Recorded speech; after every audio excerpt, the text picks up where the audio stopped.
Are we going through every quarter? That's the question. Well, I have to forward it, then I have to take the feedback.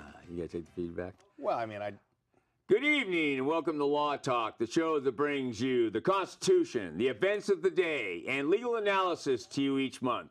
We welcome you aboard, Mark Malachowski, and I'm James Barrett. We're here tonight to share 3 exciting subjects for you. Mark, what do we have tonight? Well, the first subject we have tonight is revenge porn, which is kind of a phenomena sweeping the country. After that, we have anchor babies, which is another phenomena that's sweeping the country. Well, that's been sweeping the country for a while. And then we've got just hot off the press is war in Syria. The war in Syria. The war in Syria. Yeah. Well, why don't we start with that first one? Now, this is an interesting one: revenge porn. Okay, so what revenge porn is when people are dating and they take some intimate pictures of each other when they're getting along. Then after they break up, and I think usually it's the dumpee, goes ahead and posts, their intimate moments on the internet. Okay, well, Mark, let me start off by saying that anybody in their right mind, I know that the Kardashians gotten away with it. I know with Paris Hilton's gotten away with it. Hey, but when you're a normal guy or a normal woman, the last thing you want to be doing is putting yourself naked on tape, and then giving it to a boyfriend or a girlfriend for them to keep in their library until sometime in the future. So what's the MO on this one, Mark? Well, I mean, apparently, for one thing, okay, it's like breaking up's hard to do, but dumpies who show and tell may be breaking the law too. Okay. Well, I thought it was becoming illegal. So it's California Penal Code Section Penal Code 647J4.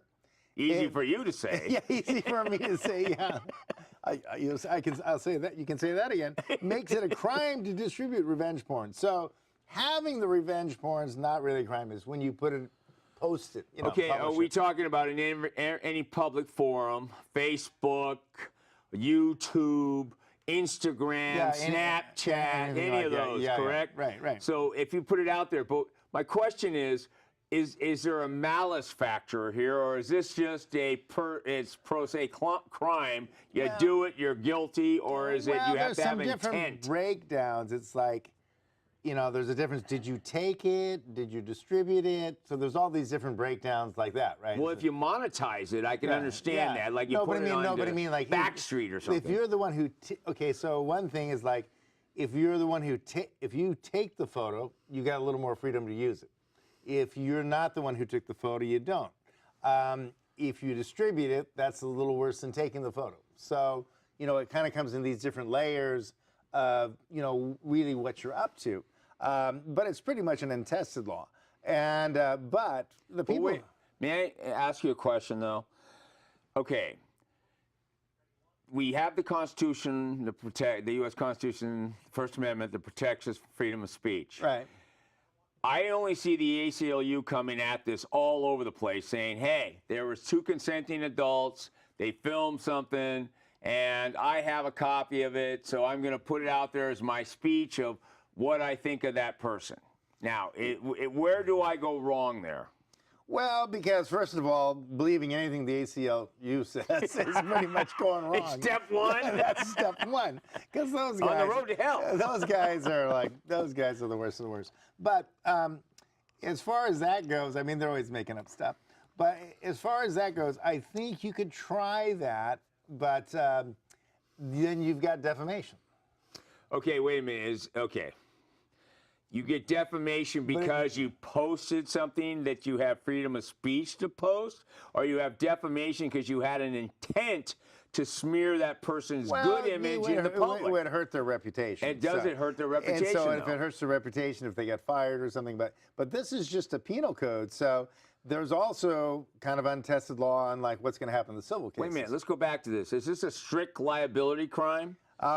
I've looked at it. It's kind of fuzzy of how it is, but I think distributing it when the other person doesn't want you to distribute it and they're really mad about it, that's kind of like, the elements of the crime. Well, But I mean, especially if they didn't know you took it. Okay, this is like say for instance, let's say the dumpee took the photo, right, of the dumper of the very good-looking girl, and then she dumps him, And then he goes and posts it, and she didn't even know it was ever taken. Yeah. Oh, well, that's capturing an image. That's an invasion of privacy. That's the top, right? And then it kind of works down on all the different layers. Well, from there. if two consenting adults are having sex and they film it, and one decides to put it out because they want to have a reality show, how does that play into this? Well, it also could be, you could argue, I guess, I was texting my mom, and oops, it went everywhere. I hit the wrong button, and so. But does it make a difference whether you monetize it? If I put it on YouTube and say, hey, you enter I need a GoFundMe page so I can get some more of these photos, so here's one of them. Yeah, well, that might be an element, but I think what the researchers on this says is they're saying there's 10 million people today, startled starlets or stars, who've been put in a compromising position. So they said this has happened to 10 million people so far. So obviously there's about 20 million lovers, and about 10 million out of those got dumped, and they took this revenge by posting this, or threatening to post it. Wait a minute, that threatening to post. Threatening it, right. Threatening, wait a minute, this sounds like that's going into sort of extortion land. Well, that's a whole nother set of crimes. I've got a feeling that more of these are threats than actual postings. Okay, so what's happening is, where this originated, right? Was high school students where they would sexting, they'd be sexting back and forth. And unfortunately, adults with even a smarter, what they should not be doing, are allowing themselves to have naked pictures and naked sex videos or whatever. And some of these adults aren't looking that good. And by the way, that's terrible. So now it's, what the real defamation is? Putting that picture out anywhere. The thing is, in San Francisco, there is a law against walking down the street if you're ugly. It's a misdemeanor. Oh, it is? Yeah, they never repealed that. Are you supposed to wear leather? So I don't understand. Yeah. So if you, so I don't know. I mean, you could maybe get in some trouble just on that. So that's the thing. Are people going to become famous or infamous online? Did they know they were being videotaped? Did they give consent to the videotape? Did they get the consent to the distribution, then change their mind? I mean, there's all these different nooks and crannies there. First of all, what you just covered there was a whole mishmash of events that could have happened. Because one, you first say whether or not the person even consented of the videotape being taken. That's number one. Well, because a lot of people can put a video camera up in a room. Right? Secretly. And, well, I mean, it's small. You're not going to know you're being videotaped, right? Yeah. And then, they use that as basically blackmail, right? Okay, well, when you go to the end of blackmail, that's a lot different than Snapchat, Instagram, YouTube, texting, sexting, whatever. There's all these different gradations that you're talking about. The blackmail is like, I will publish this. Yeah, I will publish this unless you pay me. Well, whatever. Or you come back to be my girlfriend. Yeah, you come back to me, or you dump that guy. Or you dump that guy. Or that girl, or whatever. Yeah, whatever you're doing. Yeah, so, I mean, I think that's... So, 10 million seems a lot because, you just don't see that much online. So I think a lot of this is about threats. So you think okay, first of all, when did California enact this law? It's fairly recent. I don't know the exact date, but this is all fairly recent. And I think that it probably does happen often. In other words, when people break up, I think people do make threats at each other. Well, one of them might be something the standard threat is like, I'm going to tell everybody. I take your money. I'm going to tell everybody what a jerk you are, or whatever the story is. So yeah, I think that that can kind of drift into this too. But see, there seems like this whole. That's what I've been trying to say. There's this whole crevasse between extortion and it happened, where all these little gradients are falling in place. So how does the law describe? Let me go back to one question I had. Is this a specific intent crime or a general intent crime? Well, I'm not sure whether it is on the penal code, but I mean, going into torts, you'd have to go for intent. Oh. And if you're going to do an intentional tort, you want to... Yeah, well, intentional tort automatically brings, you can go punitive and everything like that. I don't know if you could have negligence where you, oops, I pushed the button and boom, I mean, I guess if you're negligent... Well, it's like when somebody tweets something and then they say, I didn't really mean to tweet that, even though I spent 120 characters saying it, and then I tweeted it anyway, but I didn't mean to tweet it. Well, that's, you get a lot of that. That happens a lot, too, I'm sure. Okay, well, listen, what was it like? What was that? The Wiener did that, didn't he? Yeah, well, anyway, we'll leave Wiener out of this one for today, but I think we should move on to our second subject. Andrew was that? Okay, so anyway. Anthony Wiener. Okay, so. What's our second subject? Anchor babies. Whoa, anchor babies. Anchor babies. Are we talking about babies when people come to this country, have a baby by accident, and now the whole family, going back 100 generations, can migrate? Is that what we're talking about? Okay, so the question is, are anchor babies U.S. citizens? Okay. By law. What does the law say? No, the law says they're not. Okay. What does it say they are? Okay, they're foreigners. Okay, so if you look at the law, see Robert W. Miller Amendment 14, Section 1, Paragraph 1, in pertinent part, all persons born, okay, which would include someone born in the United States, or naturalized in the United States, and this is the important one, and subject to the jurisdiction thereof. Wait a minute. Subject to the jurisdiction, then you could actually question whether or not somebody on a tourist visa would be fully subject to the jurisdiction. Okay, and then are citizens of the United States. So this was ratified in 1868. So say, for instance, you're a diplomat, right? And you're an American, you're American, you got an American wife, you're an American man, you're a diplomat in France, and your wife has a child in France. That child's not subject to the jurisdiction of France. No. It's subject to the jurisdiction of the United States. It's not a French citizen either. Okay, so no, it's not. And so if you're a Mexican diplomat in the United States, right? And you're completely here legally. You got a diplomatic passport, they picked you up at the airport, they're happy to see you, and your wife has a baby here, that's not an American citizen because that baby is subject to the jurisdictions of the parents. Okay, much less if you sneak into the country and you're a criminal. Wait a minute. Here's all of a sudden, now wait a minute. So wait a minute. People who are criminals have better rights than diplomats? It's ridiculous. I mean, let's go through this, okay? Because there's the anchor baby description describes a woman popping out a child and the child becoming a U.S. citizen by the right of poppage out of her womb. Well, unfortunately, there's a lot of people that are taking advantage of that. Well, what happened is that it's a very common event now. But I'm saying people have been awarded passports from this. But I would say the people who have documentation on this are the same way if a 16-year-old in California says, "Oh, I'm 18," and they get married. You're still not legally married. It's just not legal. So unless their parents gave consent. Well, yeah, or a court order. Yeah, right. A court order, or there have been emancipated youth. But if you lied about it, and you would not legally be married. Well, on top of that, whoever you married would have committed statutory rape. Yeah, well, and you know what? Mistake of law in a statutory rape does not count. That's not much and by the way, you're going to jail if you're like a 35-year-old and you marry a 16-year-old and you have rampant sex for a year and then you find out she was 16. Well, the police take a dim view of that. And then talking also about a lot of the people who come in here illegal as spies, basically foreign invaders, spies, non-uniform combatants. Undocumented foreign invaders? Well, yeah, they could have fake documents. So that would make it more likely you could classify them as spies and they'd be, subject to summary execution. But, if they have... Not a lot of that going on these days. No, but I'm just saying, if you've got fake documents... They should be going on. That's a spy, right? Why would you have fake documents unless you were... intending to hide yourself as somebody else? The enemy of the nation you invaded. So, right. Anyway, so what's happened is that it says subject to the jurisdiction of. So if someone has a child in the United States and the parents are Venezuelan, that's a Venezuelan kid. And that's the end of it. And so anyone who got those papers are wrong. They should be revoked.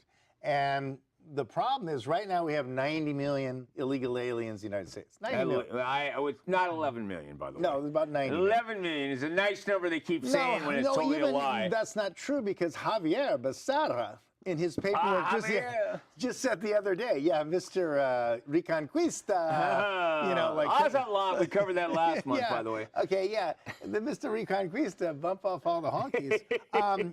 He said, white man should not be here. Yeah, you know this. The ethnic cleansing of the whites. Ethnic cleansing. And so, but what Let him move to Nevada. In his papers, when he's suing the Trump administration, he says there's 11 million foreigners here in California. In California. So there's you know, They've already blown that out of the water. No, but I mean 11 million people who just Well, you know why that is? Because he never reads the white newspaper. He only believes in the language of his people. But I will tell you. So here, anyway, let's go back to anchor babies. Anchor babies just look at it this way. a lot different. Let's say you have 90 million. Let's say you have 90. Let's say we have 90 million. You have 90 million people in the country, right? But do they all get welfare? Like say most of those are guys, but they bring a few in. But most of them all are guys. hard workers. Yeah. Well, they came up here to whatever. To better their lives. Yeah, sell heroin and make a better coke life. And fentanyl. Make a better life. Yes, they are making a better lives for their family back in Mexico. They're making a better life for their stable. Yeah, because they've got a pimp. So if they're pimping and selling heroin, so that's all good. But I mean, you got 90 million of them. If you know, like a third of those have a kid or two kids. Now we're into like 180 million. Well, that kind of changes the demographics of the country. Well, it's already been changed. Yeah, and so those anchor babies, first of all, they're not American citizens. They're supposed to be. They're calling them that. Everyone calls them that. But that's incorrect. It's just, well, then can you reverse the clock on that? Well, I think you claw it all back. You just say no. You get a claw back on the anchor babies. Yeah, you claw them back. You say you guys got to give up your documentation. So are you going to put them in the DACA realm? Well, I think what you can do. Deferred action there's several things you can do. Illegal alien children. You can give them to. There's lots of different things you could do. Well, I mean, you could think Schumer's the one who always wants to let everyone in. Well, give him to Israel. He's an Israeli citizen. Well, Ship him to Israel. Israel doesn't want him. No, I know, but even though they're all they always want him to come here. They want him to come here. They want him to come here. There's a lot of illegal Israelis here too with anchor babies. Well, there's a lot of Israelis in our government, and they all want to have open borders and have us give want open borders. But it's kind of funny. You look at Israel; they've got landmines and walls, and everyone's got a machine gun. And they're like, "Oh, Americans!" Hey, you know, last time I was in Mexico, I said I want to have a baby here and move here. You know what they said? Go to prison, white man. Yeah, right. So I'm just saying this whole thing is pretty serious, and. So yeah, subject to the jurisdiction, and there's a plethora, I think I said that right, of cases that say subject to this jurisdiction. Well, wait a minute. The whole U.S. government's behind the idea that anchor babies are legal. Well, that's Nobody's even that's not true. That's not that. true. It's okay. You've got a huge Israeli lobby in the United States, and they want to have open borders because they don't really like the United States very much, and they want to destabilize. Which group of Israelis doesn't like the United States? I would say Schumer, Feinstein, the whole bunch of them. You know, there's like 36 of them in Congress. Yeah. I would say Rosenstein doesn't like the United States very much. So all these Israeli people. Well, we're not talking about, but you know, Rosenstein actually shared the FISA document today with Trey Gowdy and Captain Nunez. But anyway, I think we got to move on from anchor babies. So that's kind of an arcane subject, but that's that. Okay. What's our next subject, Okay, Mark? so the next one is it a popular subject? This is a popular subject. Which one is that? So this is, okay, so the news is, okay, Trump says we're going to pull our troops out of Syria. Yes. We've pretty much wiped out ISIS. We're done. We're going to go home and have a beer. We're going to go home. And then what happens? Somebody dropped chlorine gas on a small, isolated city that's closed off to all modern reporters. Nobody knows who dropped it. It's part of Damascus, which is handled by the jihadists. Well, it's one of the suburbs of Damascus. Yeah, it was like an ISIS revolutionary subject. Well, I think there's several jihadist forces there, and we give them money and arms. We don't really know where it ends up. Yeah, I think how we get them monies and arms. And then I think Israel arms them and trains them and gives them arms, and I think they probably have a little more control over ISIS than we do. So, I mean, but it's pretty much chaos, and nobody can go in there without getting their head chopped off. No reporter or investigator is going to go in there. I don't see any of the reporters, Kristen Amanpour isn't going in. May I interview? Oh, by the way, I understand you're on chlorine gas. No, I don't see her in there. So anyway, they're saying 40 people got hit with chlorine gas, and it was Assad's troops who did it. Does anyone test it? Was it chlorine? That's just the story. Or was it Tide? And then, like, it might have been those Tide Pods. The Tide Pods. But anyway. I thought they were eating those. But the thing is, last year, there was the sarin gas attack, right? The sarin gas. And that was the reason. And we bombed the airport. That's why we bombed Assad's airport. And it turned out that was a fake report. A fake report? And fake news? And if we start looking at fake reports, okay, let's look at Bob Mueller. right? Our Bob Mueller, Action Bob. he was like Action Bob, who's basically him and Ron Senior. Don't tell me he was flying the plane with the chlorine gas. They're doing like a coup against Well, they're the trying to United States. overthrow our elected official. They're engaged in a coup, and I think they're working for Israel on that. But anyway, wait a minute. Trump and Israel gets along very well. Okay, well, I think he's got to do what he's got to do. But anyway, so Mueller came up with a dossier of the weapons of mass destruction for Iraq, and that's why we invaded Iraq. You mean Mueller's been around manipulating the system back to George Bush? Okay, now if you listen to the guy, well, this is a Philip Zelikow, and he was the guy who did all the 9/11 attacks, and he was in charge of all this terrorist stuff and the Mideast stuff for the Bushes. And he says, really, we did the Iraq war because, we got some campaign contributions from Israel, right? To protect Israel. It had nothing to do with weapons of mass destruction. So he admits that.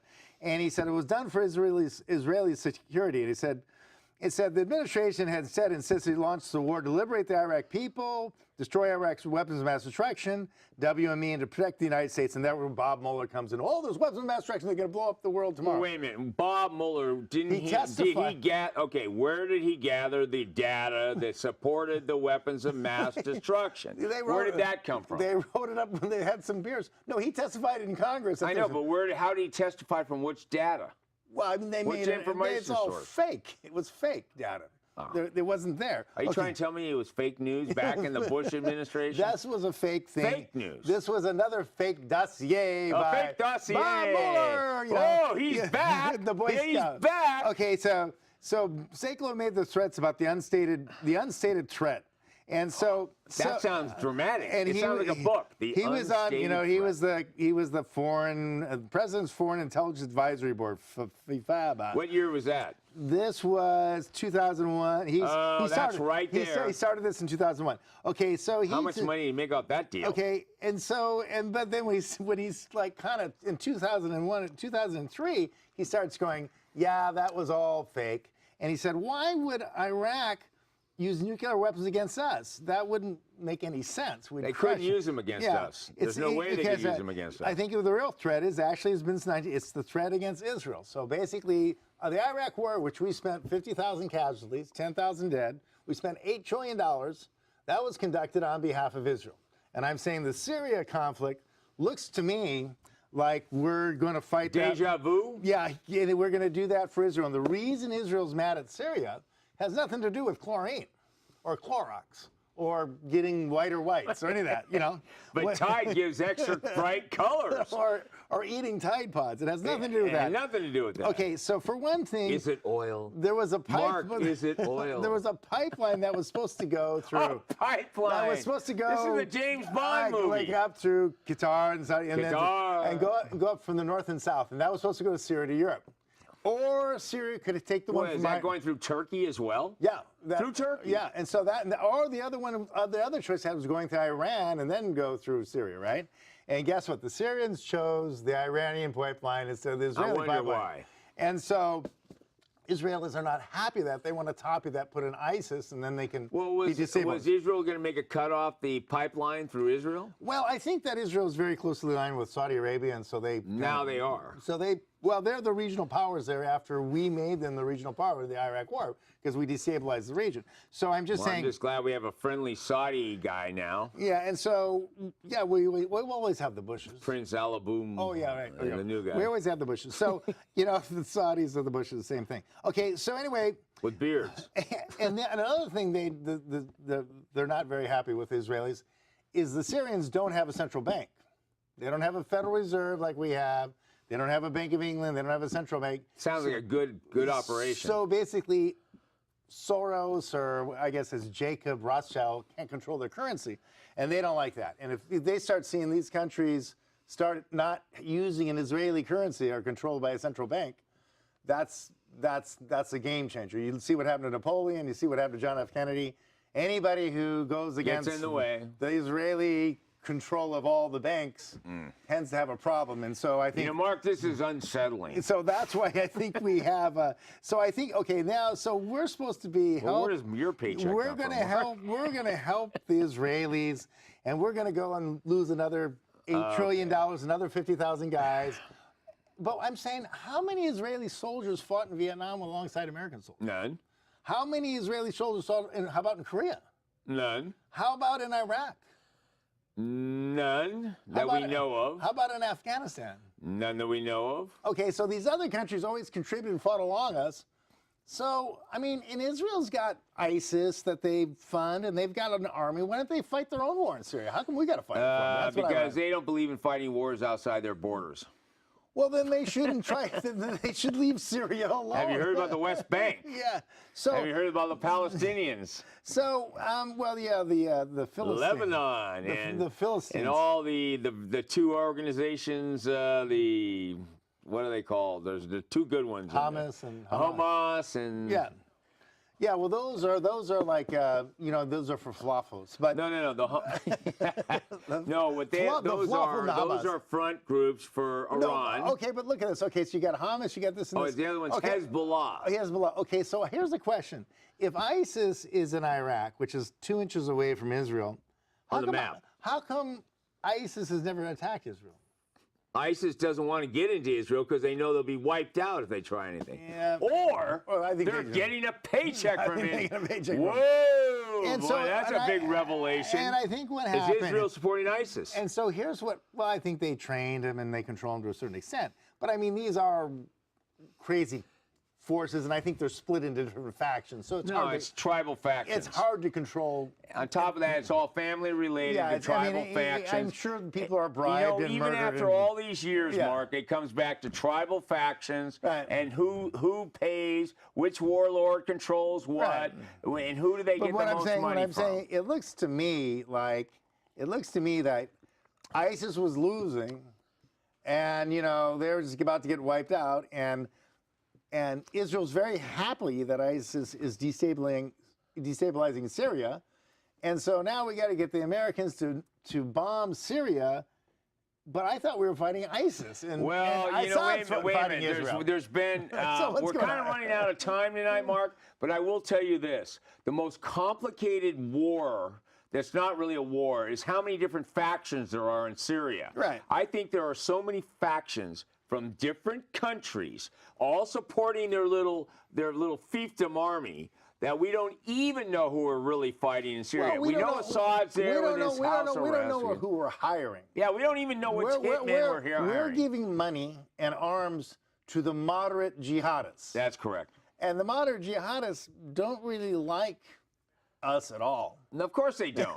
But you know what? We're thinking they're less hardcore Then Assad? than Assad. Okay, well Okay. listen, I gotta tell you, Mark. I don't think we should. I think we should leave. We're gonna need a map that draw out all the various I think we factions. should leave Syria alone. If Israel wants to invade Syria, Let them. they can have it. They can go. But I don't think we should do it for them. And I don't think that Iran, Russia will have anything to do with it. Well, they might get involved if we start bringing our forces in. Yeah, they should. So, Well, maybe they should. but I don't think it's necessary for us to do that. Sure.